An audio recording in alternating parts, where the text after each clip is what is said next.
একঘেয়েমি বাঁধাকপি খেতে আর ভালো লাগছে না, তাই আজ একদম নতুনভাবে বাঁধাকপি রান্না করব। আর শীতের দিনে এই বাঁধাকপিটা গরম ভাতের সাথে খেতে দারুণ লাগবে, আর সকলেই একেবারে কবজি ডুবিয়ে খাবে। আর রান্নার পর খেয়ে বলবেন যে এই বাঁধাকপি এইভাবে খাওয়া যায়, আগে কেন জানতাম না। তো বন্ধুরা, এখানে আমি একটা বাঁধাকপি নিয়ে কপির উপরের পাতাগুলোকে আমি খুলে নিচ্ছি। তবে এই কপিটা পুরোটা আমার লাগবে না, কয়েকটা পাতা আমি এর মধ্যে থেকে খুলে নেব। তো দেখুন, কয়েকটা পাতা আমি বাঁধাকপির মধ্যে থেকে খুলে নিয়েছি। আগে থেকে একটা কড়াইয়ে বেশ কিছুটা জল গরম করতে দিয়েছি। এবার এই বাঁধাকপি থেকে খুলে নেওয়া পাতাগুলো এই গরম জলের মধ্যে দিয়ে দিচ্ছি। তারপর পাতাগুলোকে জলের মধ্যে একটু ভালোভাবে ডুবিয়ে দিয়ে এই 1-1.5 মিনিট মতো একটু ভাপ দিয়ে নেব, যাতে করে পাতাগুলো ভালোভাবে নরম হয়ে যায় আর পাতাগুলো মোড়াতে সুবিধাও হয়। 1-1.5 মিনিট পর দেখুন পাতার কালারটা অনেকটাই চেঞ্জ হয়ে এসেছে আর পাতাটা অনেকটা নরমও হয়ে গেছে। এখন আমি একটা স্ট্রেনারের সাহায্যে তুলে একটা ছিদ্রওয়ালা পাত্রের মধ্যে রেখে দিচ্ছি, যাতে করে তাড়াতাড়ি জলটা ঝরে যায় আর পাতাটাও ঠান্ডা হয়ে যায়। এদিকে দেখুন, 1 বাটি মুগের ডাল আমি সারা রাত জলে ভিজিয়ে রেখেছিলাম, সেটা এখন একটা মিক্সিং জারের মধ্যে ভরে নিচ্ছি। সঙ্গে দিয়ে দিচ্ছি অল্প একটু আদা আর 2টো কাঁচা লঙ্কা দিয়ে মিক্সির ঢাকাটা বন্ধ করে জল ছাড়াই এইরকম একটা মিহি পেস্ট তৈরি করে নিয়েছি। এখন এই ডালের পেস্টটাকে একটা বড় পাত্রে ঢেলে নিচ্ছি। ডালের পেস্টটা একটা বড় পাত্রের মধ্যে ঢেলে নিয়ে তারপর এর মধ্যে দিয়ে দিচ্ছি স্বাদ মতো নুন আর অল্প একটু হলুদ। এখন নুন আর হলুদটা দিয়ে ডালের পেস্টের সঙ্গে খুব ভালোভাবে মিশিয়ে নিচ্ছি। নুন ও হলুদ দিয়ে ডালের পেস্টটাকে ভালোভাবে মিশিয়ে নিয়ে এটা এখন এক সাইডে রেখে দিচ্ছি।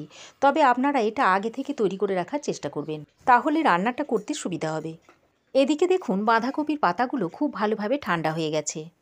এখন এই কপির পাতার মুখের দিকের মোটা অংশটা আমি একটু ছুরির সাহায্যে চেঁচে নিচ্ছি, চেঁচে ফেলে দিচ্ছি। এভাবে মোটা অংশটা যদি ফেলে দেওয়া হয় তাহলে রোলটা বানাতে সুবিধা হয়। দেখুন, সমস্ত পাতা থেকে মোটা অংশগুলো কেটে বাদ দিয়ে দিয়েছি। এখন এর মধ্যে থেকে একটা পাতা নিয়ে থালার মধ্যে ভালো করে ছড়িয়ে দিচ্ছি। তারপর যে ডালের পেস্টটা তৈরি করে রেখেছিলাম তার মধ্যে থেকে অল্প অল্প নিয়ে এই পাতার গায়ে ভালোভাবে লাগিয়ে নিচ্ছি। খুব বেশি লাগানোর দরকার নেই, অল্প একটু একটু লাগিয়ে নিলেই হবে। একটা পাতার উপরে ডালের পেস্টটা লাগানো হয়ে গেলে এর উপরে আরও একটা পাতা দিয়ে তার উপরেও পেস্টটা দিয়ে দিচ্ছি। এইভাবে আপনাদের যতগুলো ইচ্ছা ততগুলো পাতা দিয়ে রোলটা বানিয়ে নেবেন। আমি এখানে মোট 4টে পাতা দিয়ে রোলটা বানিয়ে নেব। 4টে পাতার উপরে ডালের পেস্টটা লাগানোর পর দেখুন আমি কিভাবে মুড়ে নিচ্ছি। প্রথমে আমি 2 সাইডটা এইভাবে মুড়ে নিচ্ছি, তারপর আস্তে আস্তে ফোল্ড করে নিচ্ছি। আর এই ফোল্ডটা যখন করবেন যেন ভিতরটা ফাঁকা না থাকে, একটু টাইট করে ফোল্ডটা বানিয়ে নিতে হবে।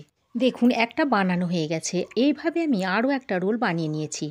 দেখুন বন্ধুরা, রোলগুলো দেখতে দারুণ সুন্দর লাগছে। রোলগুলো বানানো হয়ে গেলে এবার যে ডালের পেস্টটা আছে সেই পেস্টটা রোলের গায়ে এইভাবে লাগিয়ে নিচ্ছি। একইভাবে কিন্তু ওই দুটো রোলের গায়েই আমি ডালের পেস্টটাকে ভালোভাবে লাগিয়ে নিয়েছি। এবার কড়াই গরম করে অল্প সামান্য তেল দিয়ে দিচ্ছি। তেল গরম হয়ে এলে বাঁধাকপির রোলগুলো এর মধ্যে দিয়ে দিচ্ছি। এবার ঢাকা দিয়ে লো টু মিডিয়াম ফ্লেমে এই রোলগুলোকে ভালোভাবে ভেজে নেব। ঢাকা দিয়ে যদি রোলগুলোকে ভেজে নেওয়া হয় তাহলে রোলটা ভালোভাবে ভাজা হবে আর ভিতরে কাঁচাও থাকবে না। 1 মিনিট পর ঢাকাটা খুলে বাঁধাকপির রোলগুলোকে উল্টে দিচ্ছি।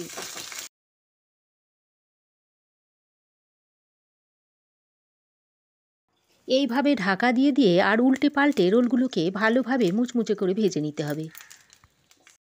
ঢাকা দিয়ে দিয়ে রোলের 2 পিঠ আমি খুব ভালোভাবে ভেজে নিয়েছি। এবার ভেজে নেওয়া রোলগুলোকে একটা প্লেটের মধ্যে তুলে নিচ্ছি। 2 পিঠ ভালোভাবে ভেজে রোলগুলোকে তুলে নিয়েছি। এদিকে মিক্সিং জারের মধ্যে নিয়ে নিচ্ছি 1 মুঠো কাজু বাদাম আর সঙ্গে 1 চামচ পোস্ত দিয়ে প্রথমে এরকম শুকনো অবস্থায় একবার এইভাবে ঘুরিয়ে নিয়েছি। এবার এর মধ্যে 1 চামচ টক দই দিয়ে দিচ্ছি। টক দইটা দেওয়ার পর আরও একবার ভালোভাবে বেটে এইভাবে একটা মিহি পেস্ট তৈরি করে নিয়েছি। এবার রোলটা ভেজে নেওয়ার পর যে তেলটা ছিল সেই তেলের মধ্যে দিয়ে দিচ্ছি 2টো এলাচ আর 1 টুকরো দারচিনি। এলাচ ও দারচিনিটা দিয়ে কিছুক্ষণ ভেজে নিচ্ছি। এলাচ ও দারচিনিটা দিয়ে কিছুক্ষণ ভেজে নেওয়ার পর এর মধ্যে দিয়ে দিচ্ছি থেতো করা আদা আর কাঁচা লঙ্কা। আর 1 পিঞ্চ মতো হিং দিয়ে দিচ্ছি। যেহেতু এটা একটা নিরামিষ তরকারি, হিং দিলে টেস্টটা ভালো আসবে। তারপর আদা ও কাঁচা লঙ্কাটা দিয়ে একটু ভালোভাবে ফোড়নটাকে ভেজে নিচ্ছি। আদা ও কাঁচা লঙ্কার গন্ধটা চলে যাওয়া পর্যন্ত এইভাবে একটু ভেজে নেব। আদা ও কাঁচা লঙ্কার পেস্টটা দিয়ে 1-1.5 মিনিট ভেজে নেওয়ার পর এর মধ্যে দিয়ে দিচ্ছি একটা বড় সাইজের কুচনো টমেটো। টমেটোটা যাতে তাড়াতাড়ি সফট হয়ে আসে সেই জন্য অল্প একটু নুন দিয়ে দিচ্ছি। তারপর টমেটোটাকে তেলের সঙ্গে আরও কিছুক্ষণ ভেজে নিচ্ছি। টমেটোটা দিয়ে আরও 2 মিনিট ভেজে নেওয়ার পর এর মধ্যে কিছু গুঁড়ো মশলা অ্যাড করে দিচ্ছি। দিয়ে দিচ্ছি 1/2 চামচ মতো হলুদ গুঁড়ো, 1 চামচ দিয়ে দিচ্ছি ধনে গুঁড়ো, 1/2 চামচ দিচ্ছি জিরে গুঁড়ো, আর রঙের জন্য দিয়ে দিচ্ছি 1/2 চামচ কাশ্মীরি লঙ্কার গুঁড়ো। এবার মশলাটাকে টমেটোর সঙ্গে ভালোভাবে মিশিয়ে নিচ্ছি। এবার এখানে যে ডালের পেস্টটা ছিল তার মধ্যে অল্প একটু জল দিয়ে দিচ্ছি। দিয়ে ভালো করে মিশিয়ে নিয়ে এটা এখানে দিয়ে দিচ্ছি। ডালের পেস্টটা দিয়ে এবার সমস্ত মশলার সঙ্গে ভালো করে এইভাবে মিশিয়ে নিচ্ছি। ডালের পেস্টটা দিয়ে টমেটো ও মশলার সঙ্গে ভালোভাবে মিশিয়ে নেওয়ার পর এর মধ্যে কাজু পোস্ত দইয়ের পেস্টটা দিয়ে দিচ্ছি।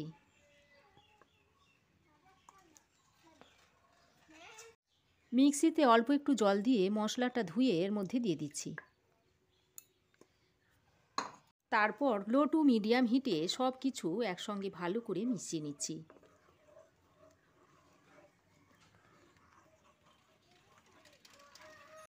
সব কিছু একসঙ্গে ভালোভাবে মেশানো হয়ে গেলে এরপর ঢাকা দিয়ে এইভাবে 2 মিনিট মতো কষিয়ে নিচ্ছি।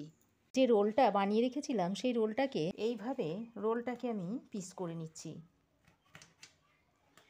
আমি রোলটাকে একটু ত্রিকোণ শেপে কেটে নিচ্ছি। দেখুন এইভাবে ত্রিকোণ করে আমি রোলগুলোকে কেটে নিচ্ছি। দেখুন রোলগুলো কাটার সময় কিন্তু একটুও ভেঙে যায়নি। এইভাবে ত্রিকোণ শেপে রোলগুলো আমি কেটে নিয়েছি। এদিকে ততক্ষণে মশলাটা 2 মিনিট মতো ভালোভাবে কষিয়ে নিয়েছি। তারপর মশলাটাকে একবার ভালোভাবে নেড়ে চেড়ে নিচ্ছি। আমি এর মধ্যে দিয়ে দিচ্ছি পরিমাণ মতো কুসুম গরম জল। জলটা আপনারা অবশ্যই গরম দেবেন। গরম জল দিলে তরকারির স্বাদ কিন্তু দারুণ হয়। জলটা দিয়ে মশলার সঙ্গে খুব ভালোভাবে মিশিয়ে নিচ্ছি। এবার আমি এর মধ্যে স্বাদ মতো নুন দিয়ে দিচ্ছি। আর যেহেতু টমেটো দই দিয়েছি তাই স্বাদের ব্যালেন্সের জন্য একটু চিনি দিয়ে দিচ্ছি। নুন আর চিনিটা দিয়ে ভালোভাবে মিশিয়ে নিয়ে ফুটে আসা পর্যন্ত অপেক্ষা করব। দেখুন গ্রেভি খুব ভালোভাবে ফুটে উঠেছে। এবার এই পর্যায়ে কেটে রাখা বাঁধাকপির রোলগুলো একে একে দিয়ে দিচ্ছি। বন্ধুরা একবার এইভাবে আমার মতো করে বাঁধাকপির তরকারিটা বানিয়ে দেখবেন। আশা করছি আপনাদেরও ভালো লাগবে। বাঁধাকপির রোলগুলো দিয়ে একবার উল্টে পাল্টে এইভাবে মশলার সঙ্গে মিশিয়ে দিচ্ছি। এইভাবে উল্টে পাল্টে দিলে মশলাটা বাঁধাকপি রোলের মধ্যে খুব ভালোভাবে মিশে যাবে। বাঁধাকপির অনেক রেসিপিই তো আপনারা খেয়েছেন, তবে আশা করি এইভাবে হয়তো খাননি। যদি না খেয়ে থাকেন একবার এইভাবে বানিয়ে খেয়ে দেখবেন। আশা করছি আপনাদেরও ভালো লাগবে। এবার ভালোভাবে নাড়াচাড়া করে মিশিয়ে দিয়ে তারপর ঢাকা দিয়ে আরও 3-4 মিনিট রান্না করে নিচ্ছি। দেখুন আরও 3-4 মিনিট ভালোভাবে ফুটিয়ে আমি রান্না করে নিয়েছি। এবার এর মধ্যে দিয়ে দিচ্ছি অল্প একটু গরম মশলার গুঁড়ো আর 1 চামচ ঘি এইভাবে উপর থেকে ছড়িয়ে দিচ্ছি। দিয়ে আরও একবার হালকা হাতে মিশিয়ে নিচ্ছি। তারপর গ্যাসের ফ্লেমটা বন্ধ করে এইভাবে ঢাকা দিয়ে আরও 3-4 মিনিট স্ট্যান্ডিং টাইমে দেওয়ার পর তরকারিটা সার্ভ করে দেখাবো। তরকারিটা আমি আপনাদের একটা প্লেটে সার্ভ করে দেখাচ্ছি। তো বন্ধুরা এইভাবে নিরামিষ বাঁধাকপির তরকারিটা যদি বানিয়ে খেয়ে না থাকেন, অনুরোধ রইল একবার এইভাবে বানিয়ে খেয়ে দেখবেন। আশা করছি আপনাদেরও ভালো লাগবে। আমার এই আজকের নিরামিষ বাঁধাকপির রেসিপি আপনাদের কেমন লাগলো অবশ্যই কমেন্ট করে জানাবেন। ভালো লাগলে একটা লাইক ও শেয়ার করবেন। পাশে থাকা বেল আইকনটা অবশ্যই প্রেস করবেন। আর আমার চ্যানেলে নতুন বন্ধু হয়ে থাকলে প্লিজ চ্যানেলটা সাবস্ক্রাইব করার অনুরোধ রইল। আজ এ পর্যন্তই। আবার দেখা হবে নতুন কোনো রেসিপি নিয়ে নেক্সট এপিসোডে। সে পর্যন্ত ভালো থাকবেন, সুস্থ থাকবেন। ধন্যবাদ।